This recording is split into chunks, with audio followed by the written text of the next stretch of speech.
Throughout the Bible, God makes it very clear that he's going to take the Israelites and put them in a land that exists. And we know where it is: Canaan, Palestine, Israel. And we're also told in the prophecies that this is the place that when we're bad boys and girls, we're going to get kicked out of, and we're going to come back. Meaning Israel's ours for always. But in this week's Torah portion, Re'eh, we are told of another interesting thing, and that is the house, the place which God will choose to have his temple. And yet from Re'eh onwards, the Bible does not tell us, or the 5 books of Moses, where this place is.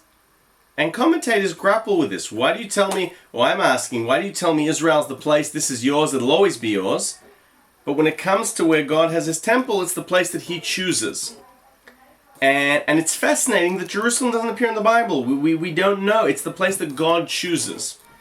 And Maimonides says that the reason, that Maimonides, Abravanel, everyone brings their take. Some talk about how perhaps this teaches, you don't want there to be competition between the tribes. I think this is Maimonides. So because the whole purpose of the temple is to have unification. And if you tell one tribe it's going to be in your land, you'll start fighting. So you first have to have the commandment of having a king like David that's going to bring peace upon the tribes, and then only build a home. There are other commentators that say that it's meant to sort of want you to, have this yearning for the place. But a thought that I had was, if we contrast not telling us where God's temple is and saying it's the place that he shall choose, right? Future tense, shall choose, yivchar.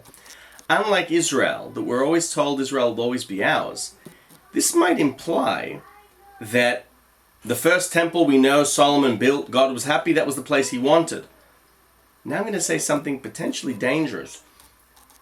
Does that necessarily mean that the next temple will be where it was historically? Or perhaps could we deduct it'll be in the place that God chooses, wherever that is? Thoughts on the Torah portion of Re'eh. Shabbat Shalom.